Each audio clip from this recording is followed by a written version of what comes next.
এতিয়া আমি বঁটাটো বিচাৰকক দিবলৈ পঞ্চানন ভৰদ্বাজক অনুৰোধ জনাইছো।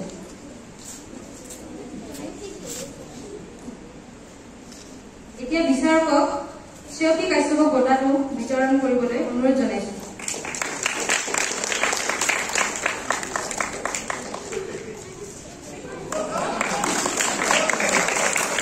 হয় শ্ৰেয়সী, তোমাৰ এই প্ৰথম পুৰস্কাৰ লাভ কৰি কেনেকুৱা লাগিছে?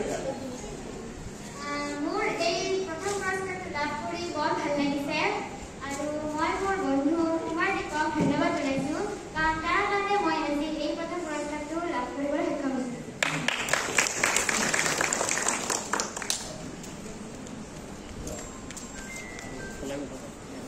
চোৱা, মই তোমাক কৈছিলো না তুমি জিতিবা বুলি।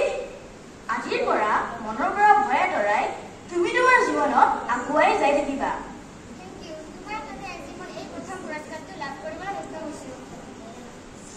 হয়, আপোনালোকে দেখিব পাৰিছে যে প্ৰথমতে শ্ৰেয়সী কাশ্যপে নৃত্য পৰিৱেশন কৰাৰ কাৰণে কিমান ভয় খাই আছিলে। যেতিয়া তাই নৃত্য পৰিৱেশন কৰি প্ৰথম পুৰস্কাৰ লাভ কৰিছে, তাই নথৈ বহুত আনন্দিত হৈছে।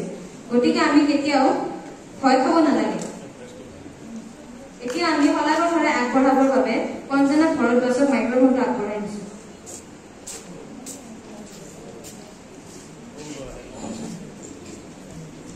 পোনপ্ৰথমে মই বিচাৰকসকলক ধন্যবাদ জনাইছো আৰু ধন্যবাদ জনাইছো প্ৰতিযোগীসকলক, যি প্ৰতিযোগীসকলে এই সুন্দৰ নৃত্য পৰিৱেশন কৰি আমাক আপ্লুত কৰিছিল।